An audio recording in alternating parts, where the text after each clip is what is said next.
Hey everyone, thanks for stopping by the House of Worship Technology YouTube channel. I'm Matt McQueen, and this is another episode of Church Tech Tip Tuesday. Today I have a microphone in my hand. Why do I have a microphone in my hand? Because we are going to talk about how to mitigate mic handling noise. This is another team-up video that I'm doing with my buddy James Wasm over at Great Church Sound. If you haven't checked out his website and his Facebook page yet, head straight over there. Lots of good training, lots of good tips. So, we're talking about microphone handling noise. One of the things that can happen when a person has a microphone, a handheld microphone, in their hand is that there can be some noise or some low-end rumble just from the hand being on the microphone. Now, currently, I have a high-pass filter on this microphone so that you're not hearing all of that. And that's really what I want to talk about today.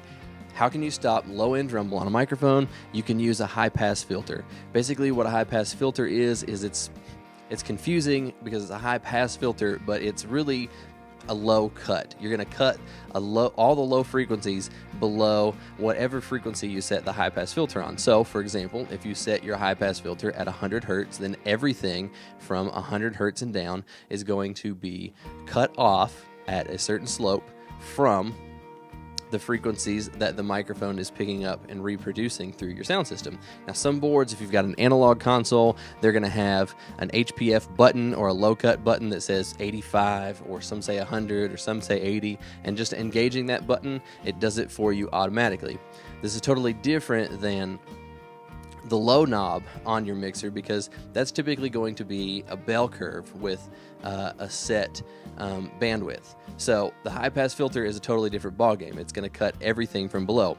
So what I want to do now is to kind of demonstrate some of the handling noise that you can get in a microphone. Is I'm just going to slightly exaggerate this, but I'm going to pass the microphone back and forth from hand to hand so that you can kind of hear some of what can be reproduced, and then I'm going to disengage and re-engage the high-pass filter that I have on the microphone so that you can hear some of the rumble that comes from passing the microphone back and forth. So just passing it back and forth, and I'm going to keep talking over top of it so that you can hear some of the rumbling that would happen, while somebody is talking. And, maybe you have somebody in your church that's really nervous and they do this with their microphone in their hand, but the microphone body is going to pick up some of that grasping of the microphone.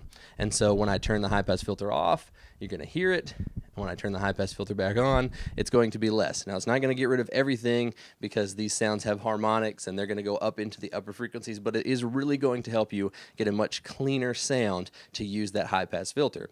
Also, when somebody's using a microphone, you won't really notice it as much if they're the kind of person that brings their microphone way down here and talks with it at their chest, but you're going to have that person that uses a handheld microphone, and they're going to talk with it, and they're going to say plosives, and they're going to use those strong P sounds, pastor, preaching, powerful, those kinds of things. And with the high-pass filter engaged, you're going to notice that those are going to be lessened. So I'm going to do that one more time. Pastor, preaching, powerful. And one more time, pastor, preaching, powerful. And you're going to notice that the high-pass filter is also going to help that kind of noise too. So microphone handling noise from plosives, from strong consonant sounds, use your high-pass filter, and it's really going to help to make it sound much clearer for you. Hope this was helpful, guys. Subscribe below, like and comment. If you've got questions, leave that below. I'd love to answer your questions. And as always, I'll see you next Tuesday.